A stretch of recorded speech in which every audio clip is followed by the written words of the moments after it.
오늘 우리에게 주시는 하나님의 말씀은 두 군데가 되겠습니다. 먼저 사도행전 1장 3절을 받들어 읽겠습니다. 그가 고난받으신 후에 또한 그들에게 확실한 많은 증거로 친히 살아계심을 나타내사 40일 동안 그들에게 보이시며 하나님 나라의 일을 말씀하시니라. 두 번째 말씀은 이사야서 57장 15절입니다. 지극히 존귀하며 영원히 거하시며 거룩하다 이름하는 이가 이와 같이 말씀하시되 내가 높고 거룩한 곳에 있으며 또한 통회하고 마음이 겸손한 자와 함께 있나니 이는 겸손한 자의 영을 소생시키며 통회하는 자의 마음을 소생시키려 함이라. 아멘. 이제 윤영군 목사님 나오셔서 주여 나를 소생시켜 주소서 하는 제목으로 말씀을 전해 주시겠습니다. 주일마다 은혜로운 말씀을 많이 전해 주시는데 오늘도 큰 은혜 받으시기 바랍니다.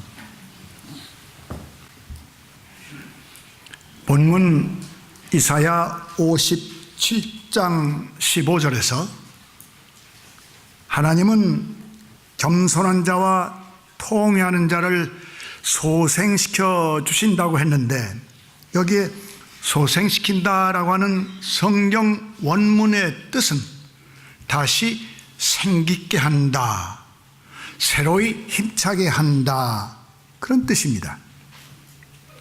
그래서 이 말씀대로 주님께서 이 시간 우리의 삶과 신앙생활을 다시 생기게 해주시고 또 새롭게 해주시기를 간곡히 원하는 마음으로 함께 은혜로운 말씀을 나누도록 하겠습니다. 아멘. 예수 그리스도는 우리를 위하여서 십자가에서 죽으신 후 사흘 후에 부활하셨습니다.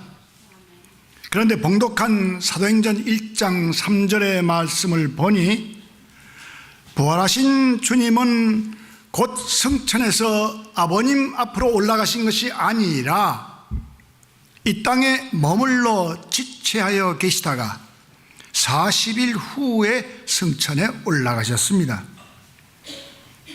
그러면 예수께서는 부활하신 후에 무슨 할 일이 있으셔서, 무슨 중요한 일이 있으셔서 그렇게 어서 뵙고 싶으신 아버님 앞으로 올라가는 발걸음까지 지체하시면서 이 땅에 40일간을 계셨을까요? 성경을 자세히 살펴보면 그 기간에 주님이 하신 일들이 여러 가지가 있는데 그 중에서도 특별한 일 한 가지가 있습니다. 그것은 실패로 낙심하고 두려움으로 떨고 좌절하고 있는 제자들을 찾아가셔서 그들을 다시 생기게 해주시고 새로운 힘찬 제자들로 변화시켜 주신 일입니다. 주님께서는 은혜에서 떨어진 제자들을 그냥 놓아두지 않으셨습니다. 부활 후에 친히 찾아가셔서 주님의 제자답게 다시 새롭게 회복하여 주셨고 믿음과 헌신에서 넘어지고 쓰러진 제자들을 다시금 일으켜서 담대하고 권세 있는 예수의 사람들로 변화시켜 주셨던 것입니다. 이 시간 주 예수님이 성령으로 우리 각자를 찾아오셔서 우리의 아픈 마음을 위로해 주시고 우리의 실패를 새롭게 해주시며 우리가 믿음의 성도로 다시금 이 세상을 굳세게 살아갈 수 있도록 새로운 은혜와 힘과 능력을 부어주시기를 간절히 소원합니다. 그러면 부활하신 주님이 가장 먼저 찾아가서 새롭게 해주신 사람이 누구입니까? 이 사람은 눈앞에 보이는 현실의 어려움 때문에 말씀과 약속은 모두 잊어버린 채로 근심 고통에 빠져 있었던 제자였는데 그는 바로 막달라 마리아입니다. 요한복음 20장 11절 이하에 보면은 답답함과 애통함으로 예수님의 무덤 밖에 서서 울고 있는 한 여인의 모습이 나옵니다. 막달라 마리아입니다. 예수님이 군병들에 의해 십자가에서 못 박히신 지 사흘이 되는 안식 후 첫날 주일 아침 일찍이 주님이 묻히신 무덤을 찾아갔습니다. 그런데 기가 막히게도 무덤이 텅 비어 있는 거예요. 거룩하신 주님께서 그 고통 중에 십자가에서 죽으신 일만도 가슴이 아프고 원통한 일인데 돌아가신 주님의 시체라도 뵙기를 와서 보니 이제는 무덤이 텅 비어 있습니다. 들리는 소문대로 틀림없이 누가 예수님의 시체를 훔쳐갔거나 악한 사람들이 대제사장과 군병들과 짜고 어떻게 처리한 것임에 틀림없었습니다. 그래서 마리아는 가슴이 아프고 억울하고 원통해서 그냥 울고 서 있었습니다. 근데 지금 이렇게 주님의 무덤 앞에서 울고 있는 마리아를 우리가 살펴보면은 그는 믿는 자로서 두 가지의 큰 실수에 빠져 있는 것을 발견하게 됩니다. 첫째로 마리아는 주님의 약속과 말씀을 까맣게 잊어버리고 있는 상태입니다. 둘째로 그는 당장 눈앞의 현실만을 보면서 그것이 전부요, 그것이 중요한 것으로 생각하는 신자로서의 잘못을 범하고 있습니다. 여러분이 잘 아시는 대로 막달라 마리아는 남달리 주님을 가까이 섬겼던 제자입니다. 그러니 그는 예수님이 십자가에 달려 죽으시기 훨씬 전에 이런 말씀하신 것을 여러 번 들었을 것입니다. 내가 대제사장과 백성들의 장로에 의하여 십자가에서 죽고 3일 만에 살아나리라, 이런 말씀을 몇 번이고 들었을 터인데도 지금은 그것을 까맣게 잊어버리고 있습니다. 이렇게 말씀에서 멀어진 마리아는 현재 눈앞에 보이는 것만이 전부인 줄로 믿게 되었고 거기에 따라서 좌절하고 애통하며 어려움에 빠질 수밖에 없었습니다. 우리 성도의 마음이나 신앙생활은 결코 당장 눈앞에 보이는 어려움이나 역정의 사정에 그대로 지배받아서는 안 됩니다. 우리는 현실 너머에서 나를 섭리하시고 인도하시고 역사하시는 하나님을 바라볼 수 있어야 하고 그 하나님을 믿어야 됩니다. 여러분께서는 민수기 13장에 나오는 그 12정탐꾼의 사건을 기억하실 겁니다. 모세는 12명의 정탐꾼을 뽑아서 가나안 복지에 스파이로 보냈습니다. 정탐꾼으로 보냈던 사람들 중에서 10사람은 망하여서 가나안 복지에 들어가지 못하고 광야를 배회다 죽었고 여호수아와 갈렙 두 사람만이 젖과 꿀이 흐르는 가나안 땅에 들어간 사실을 잘 알고 계실 겁니다. 그러면 왜 함께 갔던 12명 중에서 10명은 그렇게 망하고 2명은 성공을 했습니까? 그것은 한 가지의 차이 때문이었습니다. 망한 10명은 거기에 가서 눈앞에 보이는 것만 본 사람들이고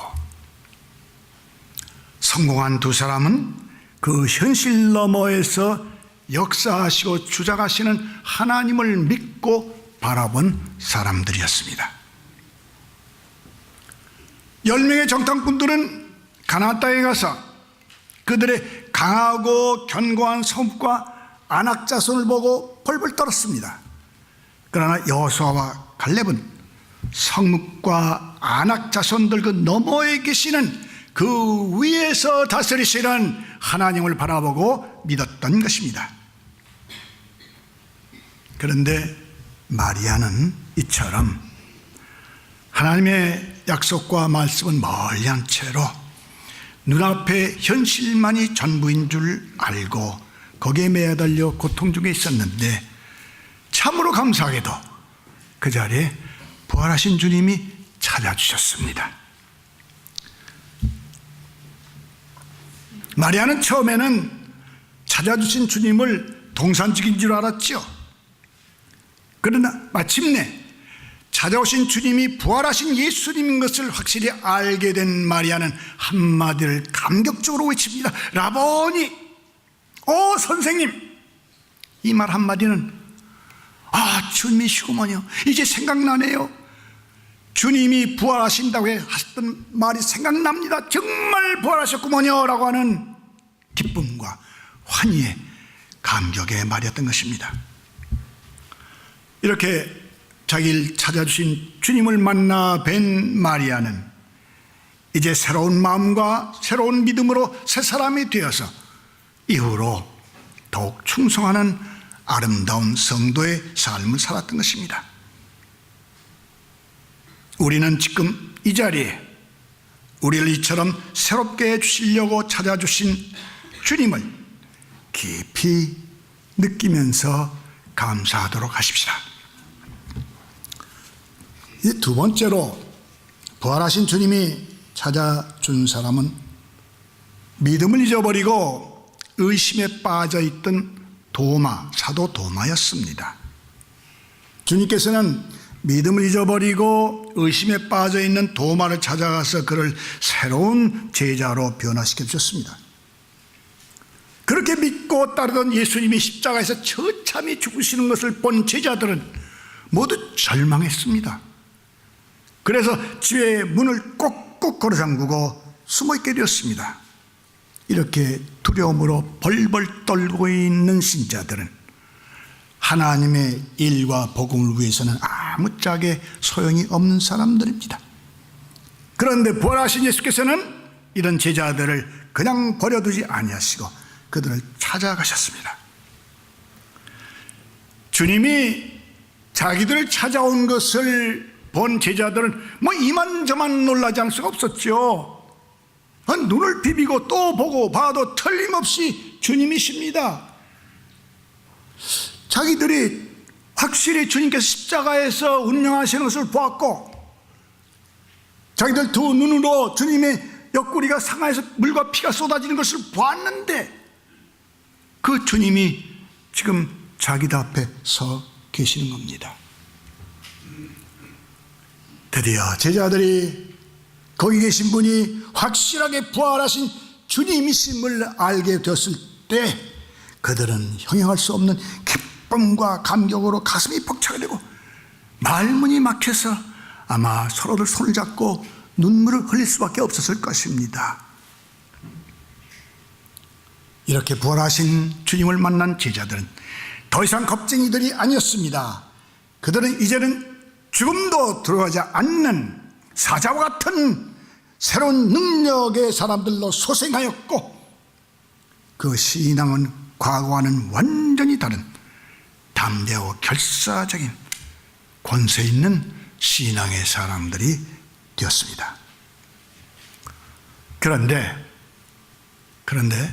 참 불행하게도 부활하신 주님이 제자들을 찾아주셨을 때 도마 사도가 출타하고 그 자리에 없었어요. 도마가 돌아서 보니까 동료 제자들이 예수께서 부활하셔 찾아오셨다고 기뻐서 줄 모르고 있어요. 그래서 도마는 그것을 도저히 믿을 수가 없었습니다. 도마의 생각에는 동료 제자들이 잘못되어도 한참 잘못된 것을 보였습니다.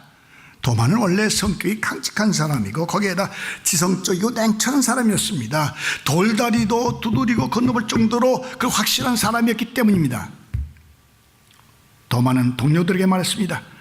나는 내 두 눈으로 주님의 그 못 박힌 손의 자국을 바라보고 내 손가락을 거기에 넣어보고 내 손으로 주님의 옆구리를 확인할 때까지는 나는 절대로 당신들의 말을 믿을 수 없다라고 했습니다.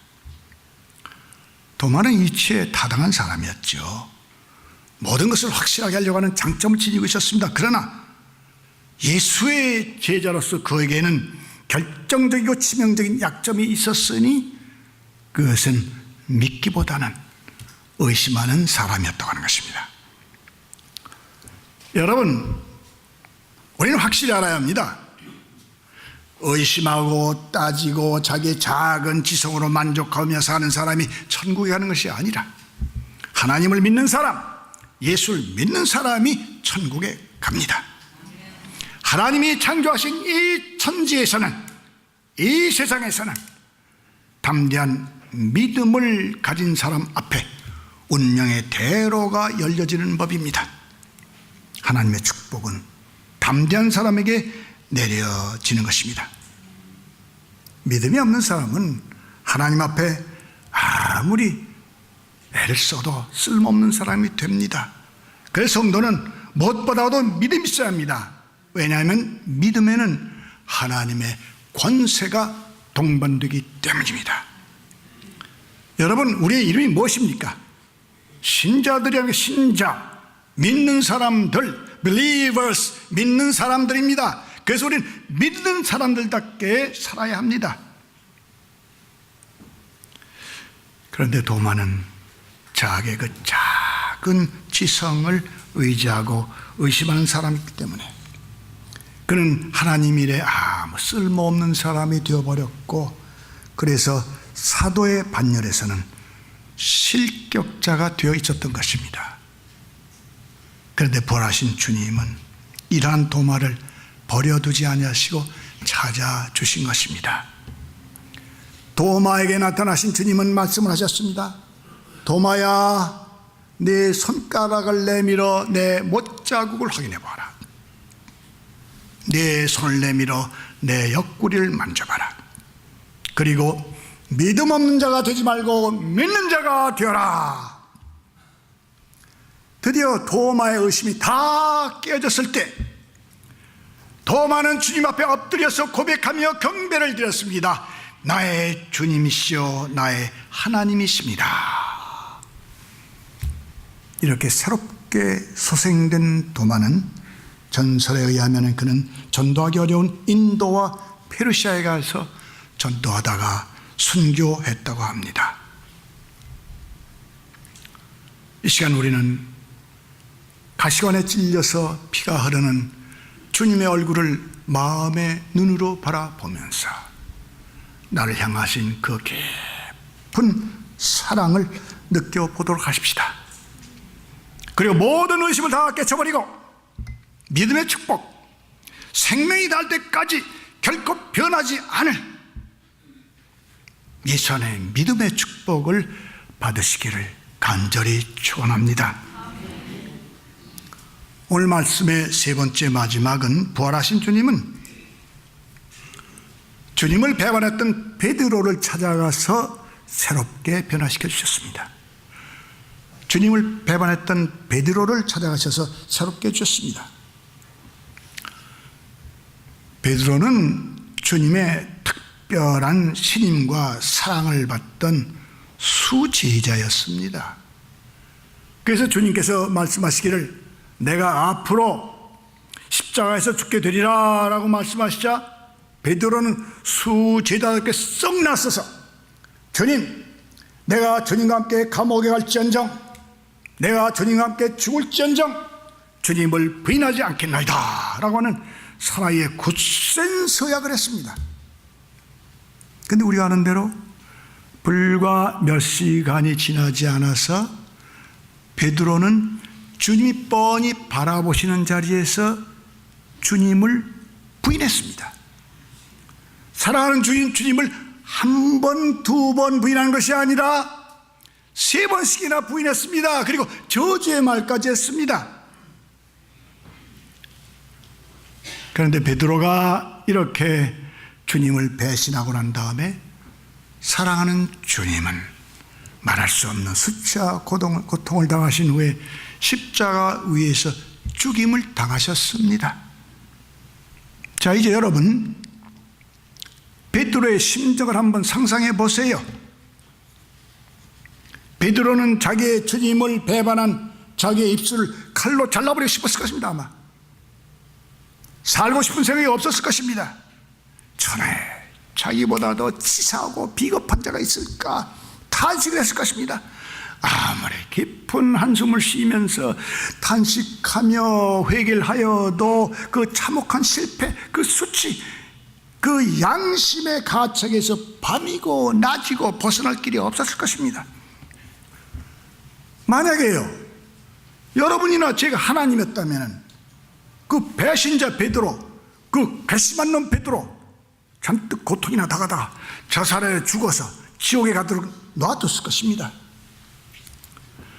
그러나 베드로의 주님, 곧 우리의 주님은 그런 분이 아니시었습니다.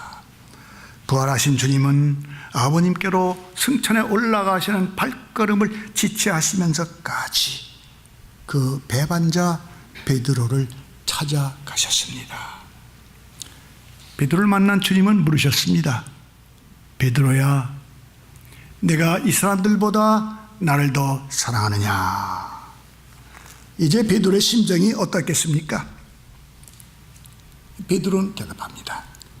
주여, 그러하오이다. 내가 주님을 사랑하는 줄 주께서 아시나이다. 그래서 주님이 내 어린 양을 먹이라 라고 하십니다. 주님께서는 계속 두 번, 세 번 같은 질문을 베드로에게 하실 때 그 어부 출신의 바위덩이 같은 베드로였지만은 자기가 세 번씩이나 주님을 배반하는 것을 생각하고 아마 울먹이면서 대답했을 것입니다. 주여, 모든 것을 아시오매 내가 주님을 사랑한 줄을 주께서 아시나이다. 즉, 주님, 내가 주님을 배반한 어리석은 자입니다. 그렇지만 내가 진실로 주님을 사랑하고 있는 것을 주님은 아시지 않습니까?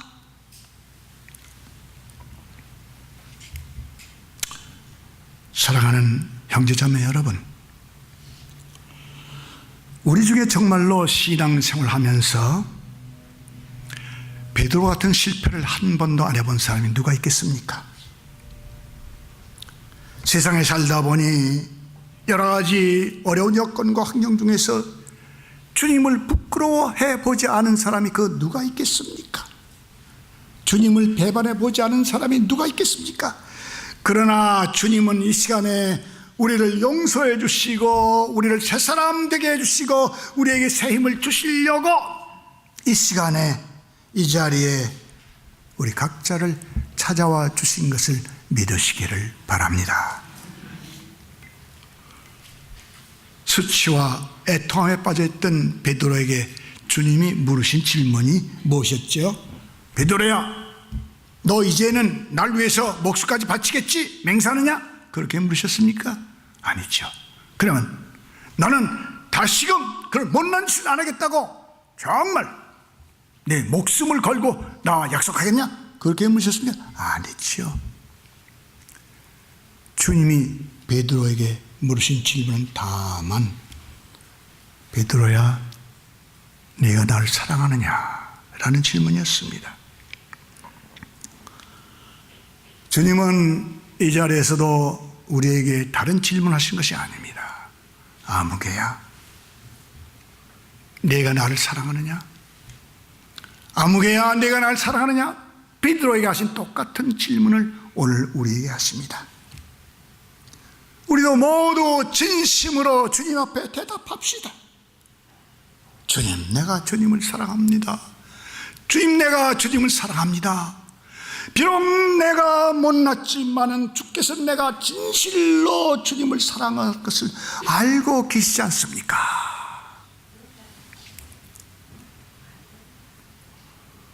구세군 교회의 창설자는 영국의 윌리엄 부트라고 하는 분입니다. 그분에게는 에반젤린 부트라고 하는 따님이 있었는데 그 따님은 미국의 구세군 사령관을 30년간 역임하신 분입니다. 그분은 자기가 잘 알고 있는 이야기를 이렇게 이야기했습니다. 미국의 어느 중서부 도시에서 있었던 일입니다. 한 청년이 살인 죄목으로 체포당하였습니다.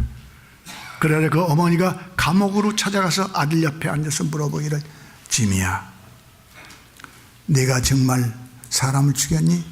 엄마에게 바른 대답해다오. 그러자 지민은 창백한 얼굴로 떨면서 엄마, 나는 살인하지 않았어요. 그렇지, 난 네 아들 믿는다. 드디어 재판날이 왔습니다.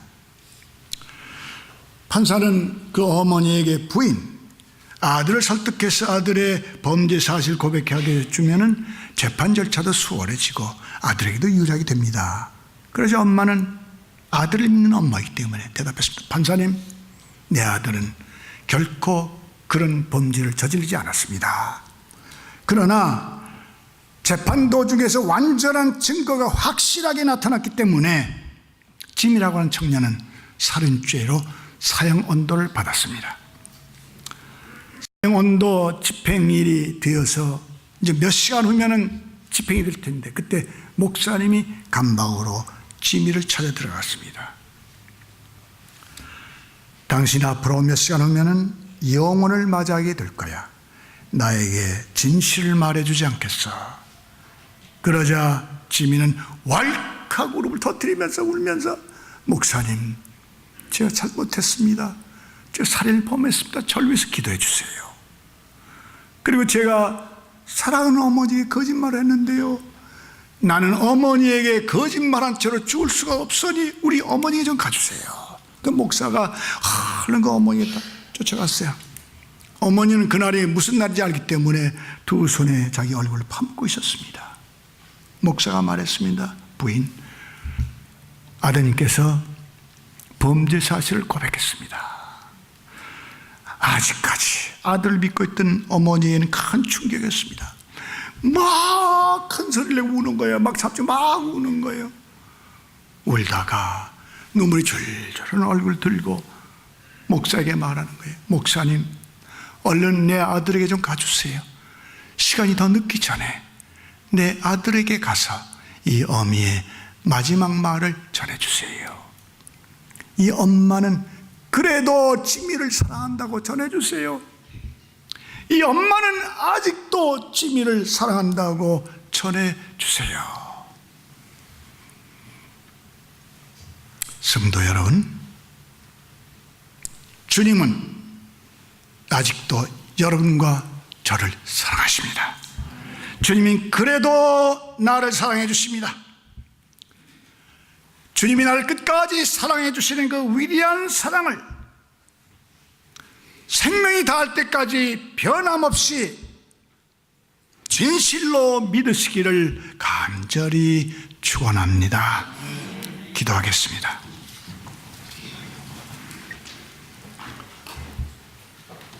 거룩하신 하나님, 저희들이 믿는 자로서 이 세상을 살아가면서 주님의 말씀과 약속은 잊어버리고 현실만 보고 떨었던 일들이 한두 번이 아니었습니다.